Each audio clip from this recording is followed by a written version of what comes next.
As far as Malaysia is concerned, for many years we are agriculture-based countries. Now we are deviating our industries, and we're also producing some oil for the international as well as for internal domestic usage.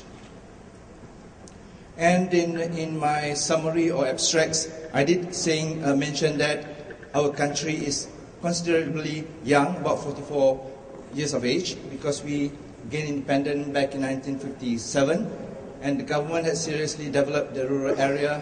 And of course, now the government goes into biotechnology, since the government recognized that biotechnology is high-impact industries to not only helping the rurals, but also the country as a whole.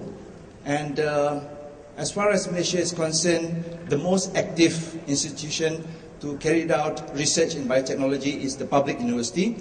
We are now having 21 of those, and even though increasing number of private universities, but they are yet goes into biotechnology research and development.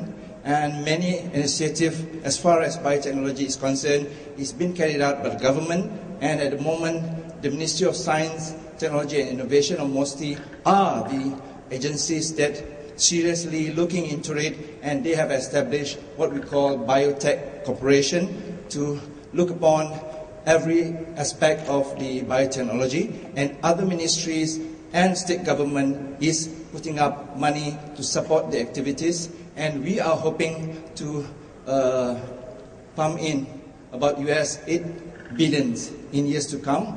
And then we are expecting that by 2020, when Malaysia is hoping to become a developing country, we are creating nothing less than 280,000 jobs. And as far as Malaysia is concerned, obviously UNESCO had declared us as one of the 12 biodiversity, and we have all those species within the country, and most of those are indigenous and as old as the country, which is hundreds of millions of years. And as far as biotechnology is concerned, it is nothing new, but in Malaysia we are yet to fully exploiting into commercialization of the country-rich biodiversity and natural resources to biowealth. And as far as locals are yet local are yet to produce highly commercialized new pattern, and in general biotechnology enterprising is still at infancy stage. And of course, as far as biotechnology in Malaysia is concerned, it is very much of government initiative. As I mentioned just now, the R&D is evolving around public universities, and the Government Research Institute, namely MARDI, the Malaysian Agriculture Research Development Institute, Institute of Medical Research, even the Forest Research Institute are actively pursuing and helping those SME as well as entrepreneurs to develop and to pursue with their biotechnology project or industry. Private sectors at the moment engage in somewhat limited, largely focused on plant tissue cultures. According to 2023 economic report, there are 50 Malaysian companies use biotechnological, and now they are increased quite substantially. And they are primarily involved in food production, herbal products and pharmaceuticals. And there are two companies, for example, like Nona Rogai and Nasuha, is beginning to plant herbs and all the resources that they require to develop their biotechnology products.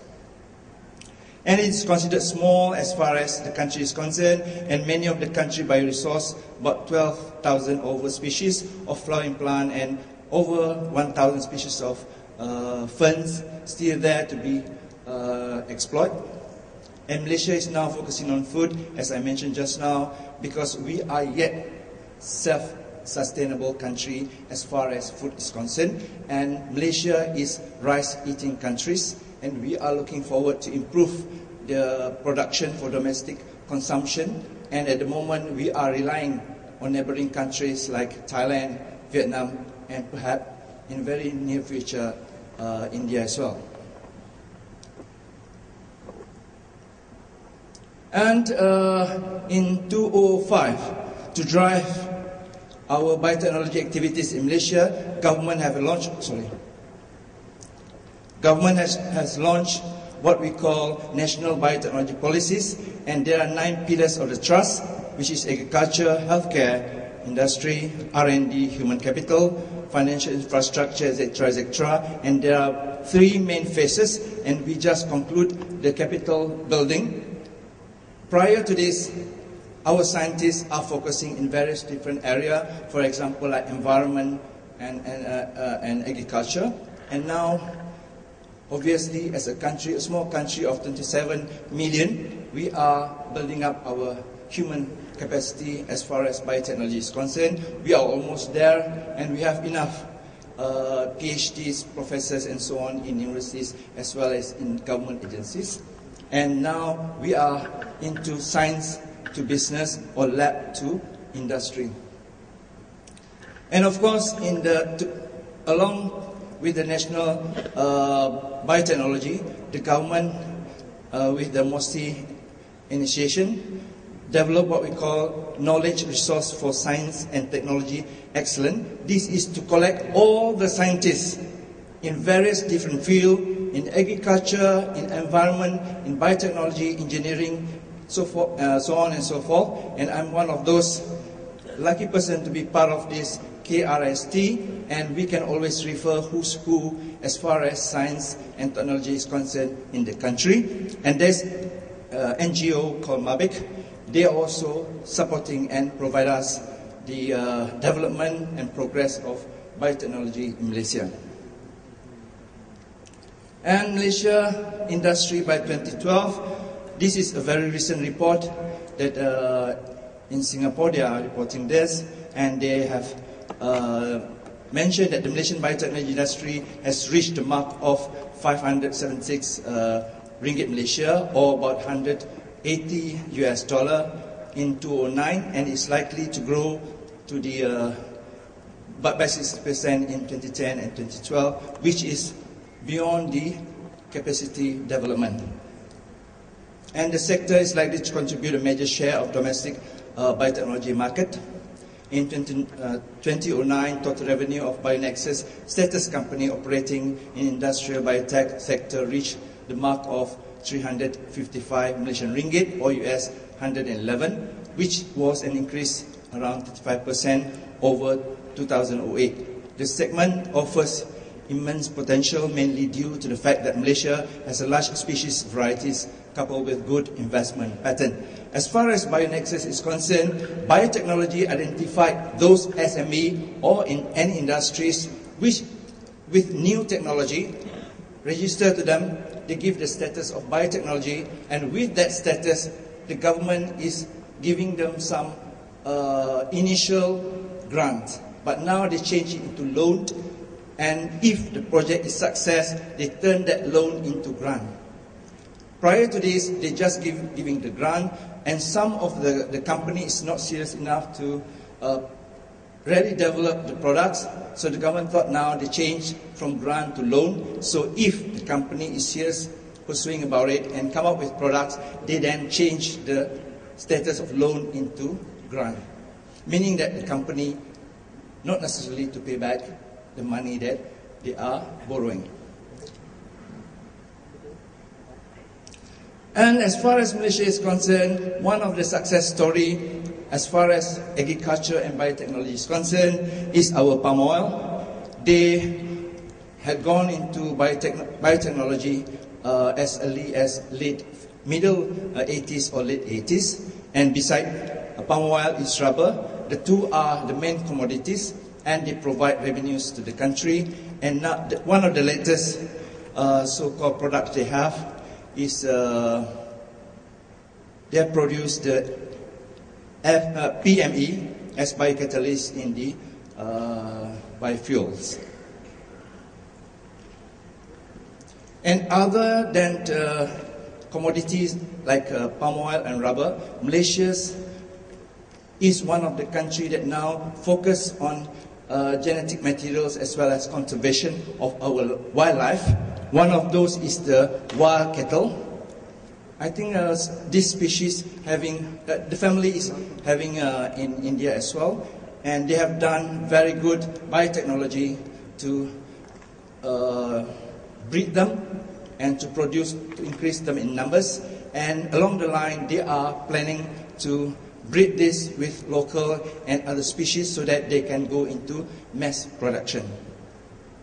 Other than that, the government also seriously to conserve and preserve our other species. For example, in this case is elephant. They are also thinking of Malayan tiger and the sun bear, also deers, as well as the marine organism.